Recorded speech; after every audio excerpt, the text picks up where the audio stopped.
Hello, everybody. My name is Benjamin Bloom. This is the Benjamin Bloom Football Show, and it is congratulations to Fulham, promoted last night up to the Premier League, winning the playoff final for the second time in 3 years, sandwiching their relegation last year. Joe Bryan, the slightly unlikely hero in this one, with 2 goals in extra time, in a very, very tense, as you'd imagine, for the 165 million billion zillion quid game, in a very tense final there. We're going to have a look at how they did it. So this is another one of my season reviews. I'm sorry if you're waiting for your club, but I'm afraid Fulham jumped to the top of the queue last night with their promotion up to the Premier League. As always, we're going to set the context first. And as always, I'll give you my couple of disclaimers before we go. I am an Ipswich Town fan. I am an outsider. If you are a Fulham fan and you don't like outsiders talking about your team, if you can't cope with that, oh, what does he know? Stop watching now if you don't like an objective view. Many people do. If you do, then keep watching. If you are a Fulham fan or a football fan who knows more than me about this subject, that's great, amazing stuff. Get involved in the comments and use your knowledge to educate me and others in the discussion in the comments. Some people like to, shout and scream and whatnot in the comments because they think, oh, it's my club and I know more. But no, let's just have a discussion. And frankly, it's a success story, isn't it? So why not let's keep this part of YouTube positive and revel in Scott Parker and Fulham's success. There they are last night, and that is Tom Cairney lifting the trophy, getting doused in. Do they give them expensive champagne or cheap champagne in these instances? Who knows? I'm sure it's all sponsored, isn't it? But we've got to set the context first, and in order to do that, we need to go back to a bit of a basket case of last season. That is 28th of February. Claudio Ranieri, Fulham's sack manager, with club in 19th place. Remember, they'd gone up with Slavisa Jokanovic. They'd made a few signings and spent a bit of money, a lot of money actually, and those signings not really improving the team at all. In fact, it appeared that they'd taken Jokanovic's team and torn it up and actually made it worse, really. Then Jokanovic goes really early into the season, having done such a great job to get them there. Then Ranieri comes in, and then as you can see there, what is there, 10 games remaining, and Scott Parker is then going to be made caretaker manager. He was first team coach there. Now, I'm sure that whatever was discussed in Fulham's operational planning meetings at the start of the season, that was not the plan. Jokanovic followed by Ranieri, followed by Scott Parker. But in he comes, nonetheless. Remember, Scott Parker had been highly regarded. I think he even came for an interview at Ipswich when Paul Hurst was hired. So he'd been highly regarded in that group now where Frank Lampard and Steven Gerrard and John Terry are all in there. Maybe not as great a player as those, but who knows whether he'll be the best manager out of those. We'll find out. So Fulham relegated. There they are. Really poor relegation in the end. Look, 10 points adrift of Brighton by the end of it, only propped up by a really, really poorly performing Huddersfield, bottom of the table team. He gets the job full time, then 10th of May, 2-year deal. Always like to see that in the Championship. I always say, look at the second year. Give people into year 2 because it's such a crazy league that by the time you get to year 2, at least 8 clubs will be in year 1, and you should be able to take advantage of being ahead in your plan. As ever with relegated teams, the family jewellery is normally sold. That meant Ryan Sessegnon, I think we have to say his age after we say his name, as all reporters tended to do for about 3 years there. Out he goes to Spurs, 24 million. Where Jean-Michel Seri comes off the wage bill, but only out on a loan. So we'll see what happens with him in the future. Now, Babel, Jallo, Fonte, Aite on an undisclosed, and Anguissa as well, and Fabry on loans out again. Be interested to know, particularly with Anguissa, what the future is there. But They cleared the decks, lowered the wage bill for year one, and I think all Fulham fans would admit the most important bit of business Fulham did was that 7th of July, their new deal for Mitro. The club is delighted to announce that Alexander Mitrovic has committed his future, a 5-year deal he signed. He's still only 24 there. Remember, he'd come down on loan and fired Fulham over the line in that crazy run at the end of the season under Jukanovic in 17-18. Then 11 goals in a very poor team in the Premier League. And the rationale was maybe he's a bit too good for the Championship. We don't know whether he's a Premier League boss or not yet, but certainly in the Championship can be a very, very key figure. And their first call of business was to get him secured, and that is what they did. And then, very clever after then, you can see there, even Cavaliero promoted with Wolves, he comes in on a loan. Anthony Knockaert promoted with Brighton, he comes in on a loan. Those loan fees are courtesy of Transfermarkt. If you want to disagree, then show me your source, and bearing in mind the accounts haven't been published, probably not a worthwhile conversation. Josh Onomah there, free transfer in from Spurs, where Scott Parker had worked before. And then Bobby Reid, who'd done well in this division with Bristol City before, and then gone off to Cardiff where it hadn't really worked. He's come in on loan. Harrison Reid, known to the division with Blackburn and Norwich loan spells, and Harry Arter. So what you will see there is probably quite a high spend on wage. But remember, wages are short-term liabilities, and in an FFP and for a team with parachute payments that are limited to 2 years, obviously because they were only up for one season, short-term liabilities seem to be the way to go. We've seen Aston Villa get promoted with loanees, frankly, propping up their team, and it seems the way forward in this FFP in the Championship. And let's just go through those names: Cavaliero, Knockaert, Reid, and Arter. I don't include Onomah in that because I'm saying the experience in the Championship was obvious.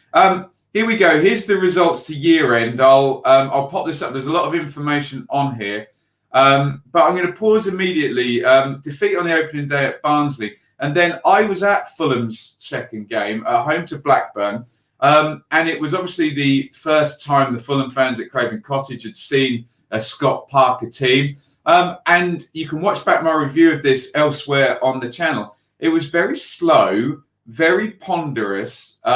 They tried to play out from the back, and I think Mawson and Bettinelli particularly weren't very happy doing that. Kearney seemed to be a lot further forward, and Arter was the playmaker. And it was all very much, this is the philosophy, but they weren't quite able to execute it at that very early point in the season. And as I'm going to say probably a few times in this video, patient to a fault, Fulham, and their fans certainly found it very confusing. Look, obviously, whatever football stadium you're going to go to, you're going to get the brainless forward, as in kick the ball towards the goal rather than move it to the side or move it around and regenerate the play. But yeah, let's just say the less patient Fulham fans in the stadium seemed very confused by Parker ball to begin with. However, in that fourth game there, the 4-0 win over Millwall, obviously the press were all over the fact that Fulham had tons of possession, and you think, oh, okay,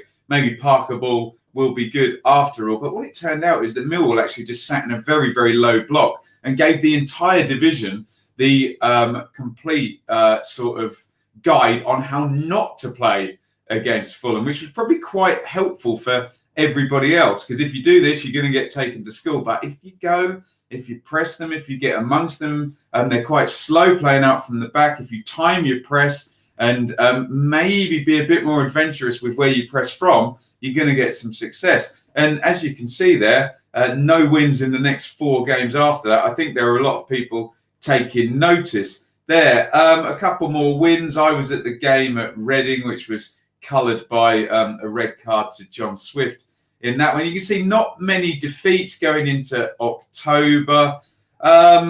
on they go, a defeat at Stoke, win against Luton. And then a strange one, 3-0 at home to Hull, but then that's followed by 4 straight wins, which is then followed by 3 straight defeats. And what we'll notice is it's a little bit stripy, but not many draws in there. And what we'd accused maybe teams like Millwall and Cardiff of is drawing too many games. Fulham were never guilty of that. They did lose a fair amount of home games particularly, but they won a fair amount. What that did mean, though, is that with those 7 defeats in the first half of the season, a big gap had appeared already up to the top, with Leeds and West Brom up there. This is your year-end table here.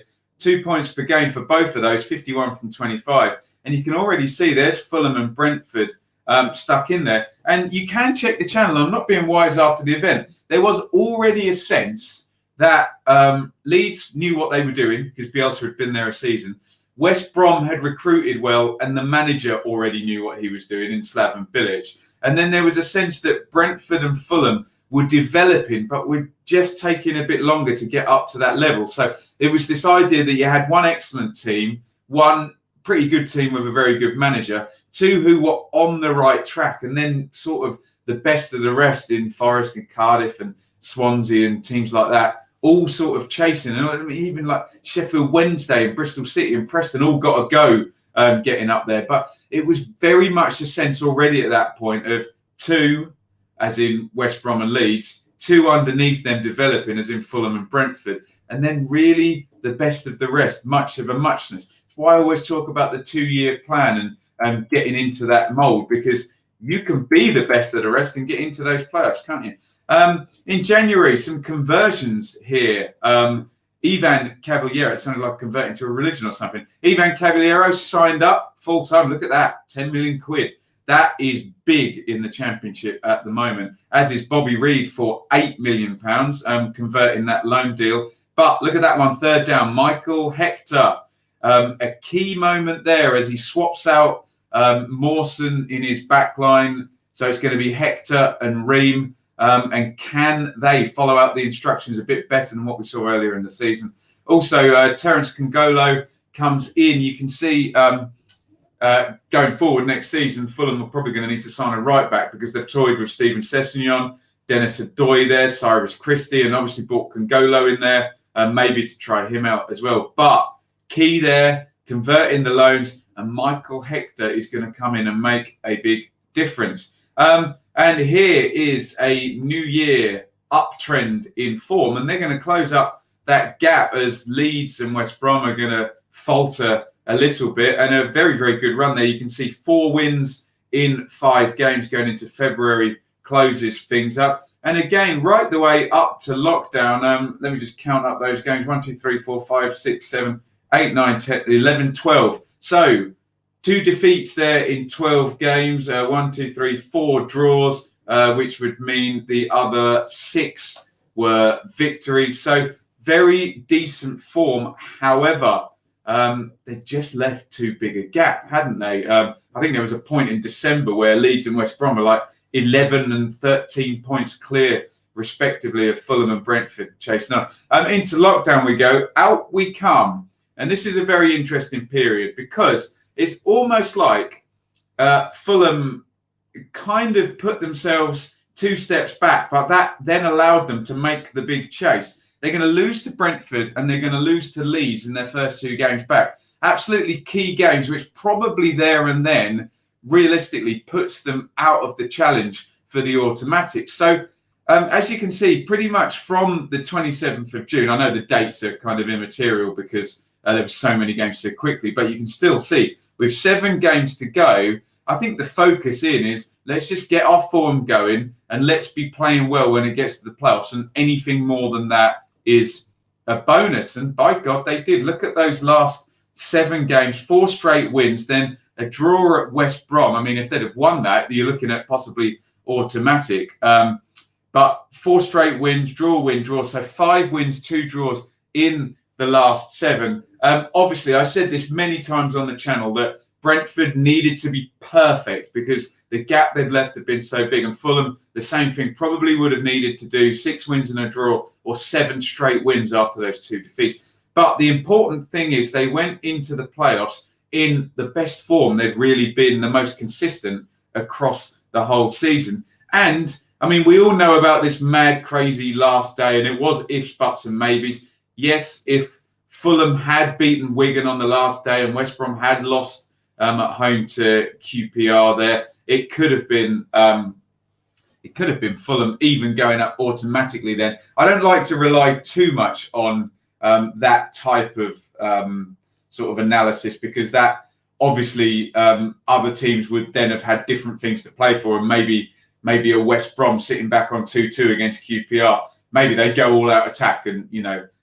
a different context would make things all very different. But final table, as we know, it was all squashed up. 83, not massively high for second place, and particularly 6th and 7th there, 70 points, not massively high for playoffs. The rising tide at the bottom of the league squished everything up. High points for the bottom 6 means low points for the top 6, other than Leeds, who managed to get the 2 points per game there. And obviously, the pattern of play had been developed a little bit, let's just say. Harrison Reed had worked his way into the team. By this point, sitting maybe with Tom Kenny, Arter not used as much, although did get that goal against Forest in the running.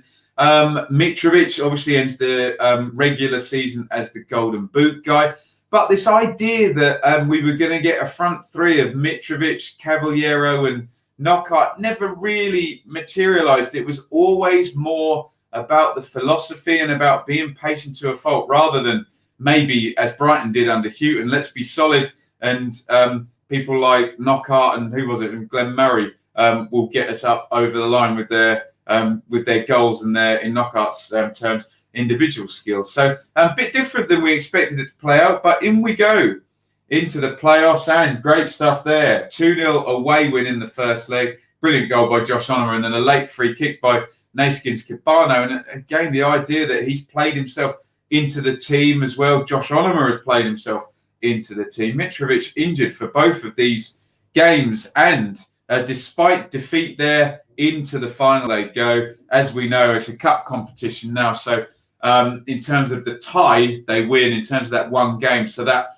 unbeaten record does end. But into the final they go, and last night's final, as we know, tight, tense into extra time, and then Joe Bryan, the left back, with a sensational free kick, feigns to cross it, holds up the arm, looks over there, but then curves it round the other way to catch David Raya out, and then makes a madcap break whilst they're defending this 1-goal lead deep into the second period of extra time to go through and win the game. Dalsgaard, right late on, 4 minutes into stoppage time, gets the consolation goal, and Scott Parker has done it. And people would ask me during the season, Ben, has Scott Parker done a good job? And I'd say I can't tell you. If he gets promoted, yes, he's done a good job. If he doesn't, then there's probably an argument that, with the players he had, he should have got them up. So quite binary. Even myself, I'm admitting that in the opinions with Scott Parker, given that there's nobody else dropping this type of money in the Championship there, 10 million, 8 million, 5 million in January, to convert a couple of those loan signings, that really, he should have been getting them up. But it's tricky to do that. I would have still said, if they didn't go up, keep him for the second year 2 in the Championship, back your guy, give him the rest of the parachute money. What's somebody else going to do? Start a new plan? I mean, what good does that do? So congratulations to Fulham, and congratulations to Scott Parker, who now we all have to sit there and say Scott Parker did a good job. His job was to get Fulham up, and he did it. And yes, they might have been slow and ponderous during the season, but they came good at the end. The recruitment was, obviously in overarching terms successful, and he did it for them. Right, let's have a look at some of my thoughts on how it is they did it. And that first bullet point up there, try before you buy. When we're talking about Championship recruitment now, there is no 15 million on Britt Assombalonga, and he, because he scored a lot of goals in the division and then he fires you up. You can't do that with FFP and a 13 million quid loss, only legal over 1 year. So clever. And Wolves did this as well, obviously with George Mendes to a slightly different extent, but to the same end in loaning in Diogo Jota and Ruben Neves and Willy Bolly with an obligation to buy. So did Leeds with Jack Harrison, Helder Costa, Ilan Meslier. You can look at all the announcements. There's Decordova Reid joins Fulham. Read the bottom line. Will remain at Craven Cottage, a deal that could later become permanent. So try before you buy. Obligation, no, but a loan and then, the option to buy. Cavaliero as well, a season-long loan. The club holds the option to make the transfer permanent. If it doesn't work out, get him off the books. Knockout as well. I think, where does it say in this one? A season-long loan with a view to a permanent transfer. So they didn't drop a ton of money, so they're FFP compliant, but they bought in high-quality players with options to buy. And we'll still see in terms of Harry Arter and Harrison Reid, and I can't remember what the other loanee that they bought in. But try before you buy would be my first one. Sensible. Long-term philosophy over short-term gain. It would have been very easy for Scott Parker to listen to those Fulham fans yelling forward in that first game against Blackburn and go for a more individualistic approach. For God's sake, he had Mitrovic, he had Cavaliero, he had Knockout. He could have set up tight at the back, not played out from the back on all the restarts, pushed the defence up to halfway and tried to get the ball in the final third and said to those guys, look, get me promoted. But he didn't. They continued to play out from the back. Some Fulham fans struggled to cope with it. And yes, sometimes they didn't execute the plan very well. But here they are, and they are promoted. And they were still doing it, to a better level than they were doing it early on in the season. He stuck to their guns. He went for the long-term philosophy. When I say long-term, I mean over the season, rather than ripping it up and saying, right, Mitrovic, get me promoted. Knockout, you don't have to track back. We're going to get you on the ball and, take people on. I don't mind if you give the ball away. We're going to keep it tight behind you. He didn't do that. Long-term philosophy over short-term gain. The value of a goal scorer, oh my God, and don't we know it? And wherever Fulham struggled and wherever Scott Parker had struggles in his first season as a manager, my God, the value of Mitrovic was massive to him, wasn't it? If he was having a bad game or they were taking time to adjust to his philosophy, what happened? They had a massively high-quality striker who at championship level is just a brute, just a cheat code, 26 goals. And if Mitrovic is ever in the championship, he's going to be getting those numbers. And the amount of games he bailed them out, I'm thinking, and I was at these games, Cardiff away, I was there. He gets the goal and there's a red card for Arter. Derby away, they're behind, he gets the goal. So many games he did it, too many to mention. I'm sure people will come in the comments with more examples. But that deal to get Mitrovic, what that did is that bought Parker some time and some latitude, A, in terms of his fan base, and B, if you're not having a great game and that philosophy he's trying to build up over a long period isn't working, well, that big Serbian brute is going to bail you out because he's too good for the championship. And finally, peak at the end. If you can't be good all season, like Leeds were, and like Slaven Bilic, were they good all season? No, but they were better than everybody else. If you can't be good at all season, peak at the end.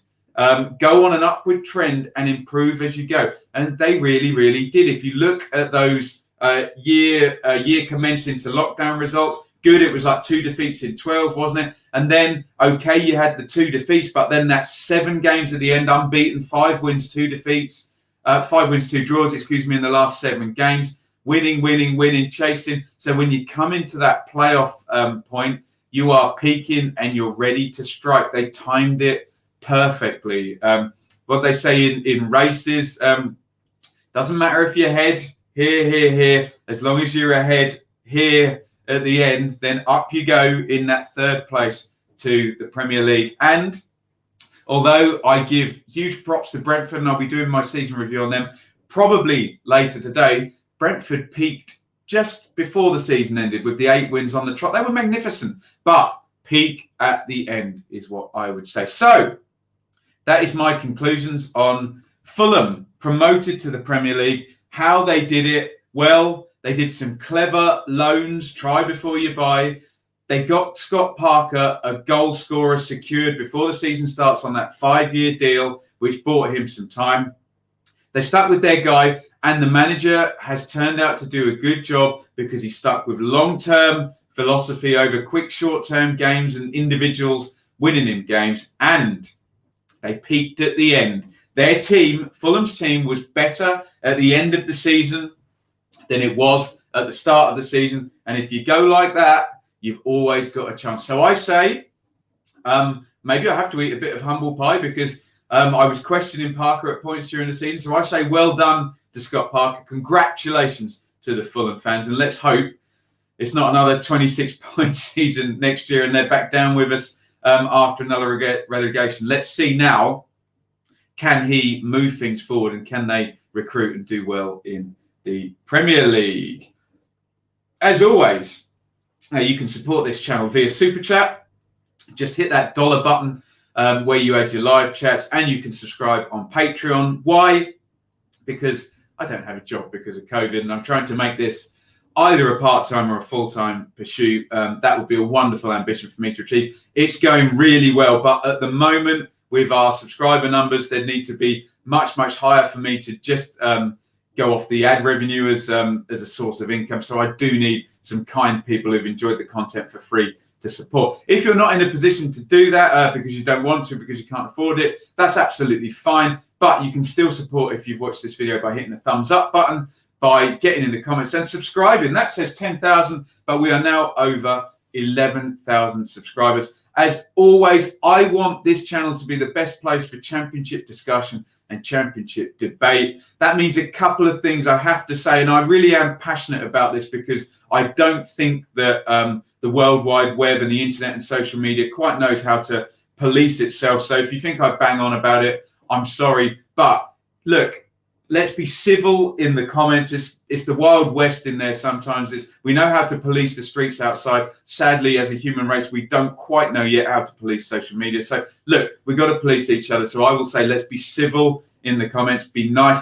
And my biggest thing is, if you feel you know more than me, that's fine, you might do. And other commenters, use the platform to educate rather than to yell and scream and argue and pull people down and deplatform. I am passionate about that as much as I am my football. Let's make the internet and social media, we're going to have to police it ourselves because the social media companies and entities haven't hit on a way to do it and have passed all the responsibility to us. So look, I know I go on about that, but I am passionate about it. So anyway, enough of my ramblings about social media. Support the channel and get your comments in. Fulham promoted to the Premier League and how they did it. And congratulations, all you Fulham fans.